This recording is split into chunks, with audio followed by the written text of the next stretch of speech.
எந்த திசையில் தலை வச்சு தூங்கினா தூக்கம் நல்லா வரும்? ஸோ இந்த கேள்வி நிறைய பேருடைய மனசில் இருக்குது. பொதுவாக நம்ம ஊரில் வந்து கிழக்கு தலை வச்சு தூங்கலாம், மேற்கு தலை வச்சு தூங்கலாம், தெற்கு தலை வச்சு தூங்கலாம். ஆனால் வடக்கு மட்டும் தலை வச்சு தூங்கக்கூடாதுன்ற ஒரு நம்பிக்கை நம்ம ஊரில் உண்டு. சரி, அது எதனால் அப்படின்னு போய் பார்த்தா, பூமியோட மின்காந்த அலைகள் வந்து வடக்கு தெற்காக பாஸ் ஆகும்போது நம்ம அதில் தலை வச்சு தூங்கும்போது மூளையில் ஏற்படக்கூடிய மின்காந்த அலைகளும் அதுவும் ரெண்டு கிராஸ் ஆகிட்டு சிதைவு ஏற்பட்டு நமக்கு தூக்கம் கெட்டுறது அப்படின்னு சொல்லப்படுறாங்க. சரி, இது உண்மையாக அறிவியல் ரீதியாக உண்மையான்னு போய் அறிவியல் ரீதியான கோணத்தில் பார்த்தோம் அப்படின்னா அங்கே ஒரு மண்ணாங்கட்டியும் கிடையாது, அங்கே அப்படி எதுவும் இல்லை. சரி, இது எதுக்கு சொல்லப்பட்டது அப்படின்னா, சாஸ்திரங்களில் பல விஷயங்கள் இது மாதிரி, அது குறிப்பாக வாஸ்துவில் புத்தகங்கள் எழுதப்பட்ட விஷயங்கள் நிறைய உண்டு.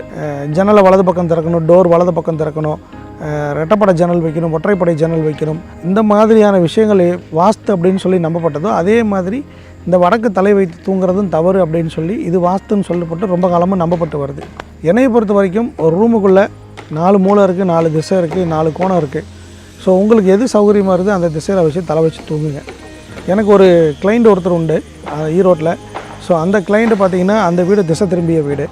ஸோ அவங்க மேற்கு தான் தலை வச்சு தூங்கணும் அப்படின்றதுக்காக வீட்டுக்குள்ளே கிராஸ் டயகனலில் வந்து கட்டில் போட்டு கிராஸாக வந்து அவங்க படுத்து தூங்குறத நானே பார்த்துருக்கேன். ஸோ அவங்களும் என்னட்ட வெளிப்படையாக சொன்னாங்க, நான் போய் நேர்லேயே பார்த்துருக்கேன். ஸோ அப்படி தூங்கினாலும் அந்த வீட்டில் ப்ராப்ளம் சால்வ் ஆன்னு கேட்டால் கண்டிப்பாக சால்வ் ஆகாது. காரணம் என்னென்னா அந்த வீடே திசை திரும்பின வீடு.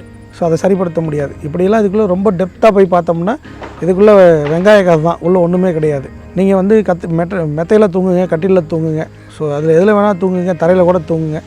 பட் வந்து உங்கள் ரூமுடைய பொசிஷனுக்கு ஏற்ப வெண்டிலேஷனை சரியாக வச்சுக்கோங்க. வச்சுக்கிட்டு